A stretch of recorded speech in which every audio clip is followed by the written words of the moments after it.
Yeah, thanks for joining me here today. So my name is Fabian. I started Marley Spoon 10 years ago.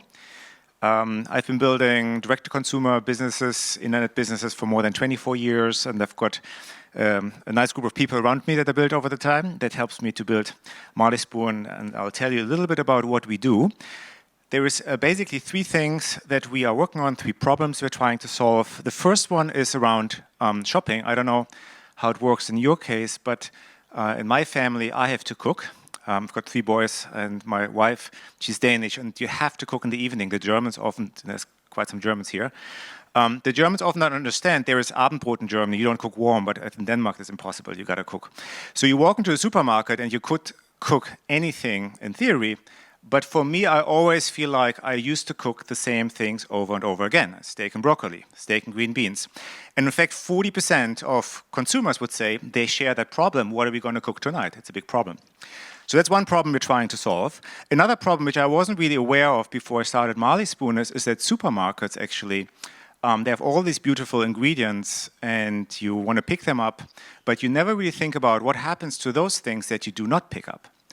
And the problem is 30% of the fresh ingredients that you see in the supermarket is actually thrown away. Terrible, but it happens every day. So that's another problem we're going to address. I'll tell you in a bit how and what we're doing about this. The third one is many people think being healthy is very expensive. They think they would like to be more healthy, but it's too expensive. They can't afford it. And if people knew that cooking from scratch, cooking something or cooking and eating food that hasn't been processed is actually one of the biggest drivers of health. So that's the other problem of those three. We want to make it easier for our customers to also live healthy and hopefully longer. So you realize we are operating in the grocery space. We compete with supermarkets. What's interesting about groceries, it's a pretty large space. Most people eat on a daily basis.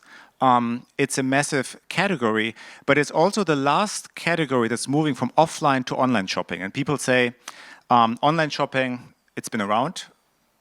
I think Amazon's, 25 years old? So nothing new about online shopping. But when it comes to groceries, it's actually just at the beginning of the channel switch. So fashion, for example, is 40% online. Electronics is 50% online. Groceries is, even though it's a very large category, just at the beginning of its switch. So I don't know, 9–10% of grocery are being online. So the question is, what is this going to look like in the future? I don't know. I think more than where we are today. So I think there is actually massive growth opportunity in groceries going forward. Now, what is it that we do? We compete with supermarkets, but we're very different. So we have chefs that create recipes. There's actually 100 recipes every week that you can choose from.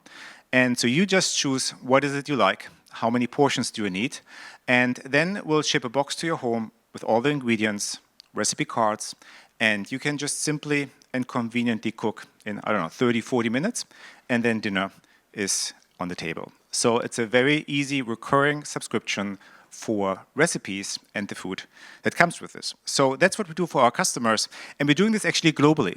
So Marley Spoon is operating in the US, in Europe, in Australia. We are today able to serve more than 190 million households. So as of today, 190 million households can receive a Marley Spoon or a Dinnerly box. And we're doing this actually out of just 7 fulfillment centers. Now imagine how many supermarkets would you have to build to serve 190 million customers. There's, for example, in the United States, a company called Kroger's. It's a supermarket chain. They cover 60% of the population, and they need 3,500 stores to do that.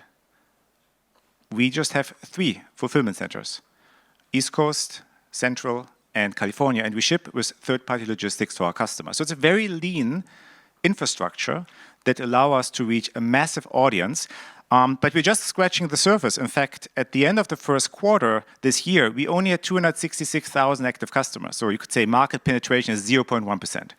We're just getting started to what we're doing at Marley Spoon. So there's 5 megatrends we think we're addressing with our product. I mentioned the shift from offline to online shopping. It's something that's been around for a long time. It's just happening in groceries today. It's still ongoing. Consumers want to operate in a more conscious, way. They want to consume in a more sustainable way. And I mentioned the avoidance of food waste, and we'll touch upon it in a little bit. But the beautiful thing, if you want to cook with a meal kit, it's actually much more sustainable than if you would cook with the supermarket. So it's a better and more sustainable way of cooking. It's by definition healthier than eating processed food. I mean, if you knew what's in a frozen pizza, you probably didn't want to eat it anymore. So cooking from scratch by definition is healthy. It's extremely convenient. You don't have to schlep anything home. You just select from your app what is you like to cook, and it comes delivered. And most importantly, consumers expect personal approaches, personal solutions. We serve our customers on a weekly basis. In fact, after you eat with us for 6 times, we can predict what is it you would choose next time out of a hypothetical menu of, 100 options that we offer to you. So there is the ability to shape our service to fit what you and your family wants to eat. So it's a one-to-one personal relationship, which is, I think, another important driver if you want to serve customers. Now, if you do that well, customers will stay for the long time. And I always feel like cohorts, retention, that's kind of what drives or what proves whether you are properly serving your customers. And so I think it's always the key slide when I try to look at my own company or look at other companies. Do people stay? I once actually had a startup that I was involved with, and our cohorts always went to 0. It's very painful. It kind of tells you nobody cares what you do. Everybody goes away. Now, what you see here is 18 quarters, not months, quarters. It's 5.5 years of data of consumers that use our service. And as you can see, once you get used to one of our brands, you will use us for eternity. People just switch from the supermarket to us. They stay forever. And that's why 80% of our revenue actually last year was driven by customers who's cooked with us more than 6 times, which is quite important. 6 times, if you cook with us 6 times, the chance that you will cook another time with us is more than 96%. So it's an important behavioral threshold that we like to look at. New customer revenue was just 5%. So it's really driven, our business is driven by repeat orders of our customers. So maybe that's one thing to remember. So loyalty, retention is one big driver of our business. Now, when we serve our customers, we also have to try to make money. And that's a big question. How can you make money when you compete with supermarkets? They're very big. Aldi, Lidl. My dad still sometimes tells me, Fabian, what's wrong with you? Why would you want to compete with Aldi? I mean, they're so big, they have so small margins. How can you compete with them? The answer is we have a very different supply chain model. So a retail business, they source to stock, and then they sell from stock. And that's the problem with fresh ingredients. If you put fresh ingredients in a supermarket shelf and you try to sell it, up to 30% of those ingredients you will not sell. You will throw them away. And somebody has to pay for that, and congratulations, that's you. The customer is paying for all the waste that happens in the supermarket shelf. Now, our supply chain model is not that of a retail. We don't source to stock and have things lying around in stock. The beauty is that our customers tells us a week in advance, what is it that you want to cook? And so this allows us actually to source just the ingredients that we already have sold to the customer.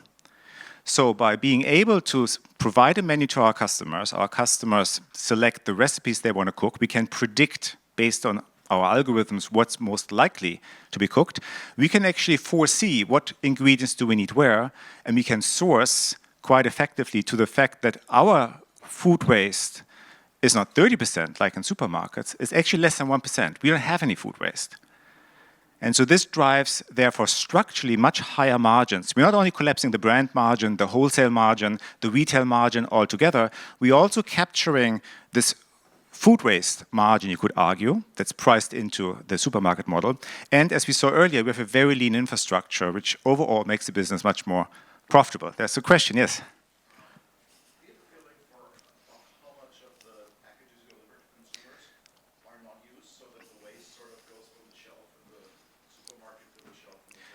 Yeah, from a sustainability aspect, there's 3 elements indeed. There's a food waste, which is a reflection of CO2 emissions. Then there's the packaging waste. I think that's what you mentioned. No. How much of the produce you're sending out is actually not being used? Oh yeah, interesting question. Yeah, so of course, when customers plan their week, they tell us how often they want to cook with us. Sometimes plans change, so I wouldn't say that our customers always eat everything what we send them. We pre-package the food, so it's at least nothing you have to throw away, like when you buy a little bit too much in the supermarket. So that waste you do avoid. It can happen, though, if your plans change, that you don't eat the food. So I wouldn't say the waste that the consumer has goes to zero. It's actually another 18%, by the way. 30% is in the supermarket. 18% is what consumers throw away what they've purchased. I would say we reduce that, probably not to zero. Probably there's still a residual waste on that part as well. So overall, because of the waste reduction, we have much higher margin in this business. And so the combination of retention and margin allows us then to look at our unit economics. But maybe one element that I like to think of, avoiding waste is not just good for profits and good for margin, it's also a more sustainable practice.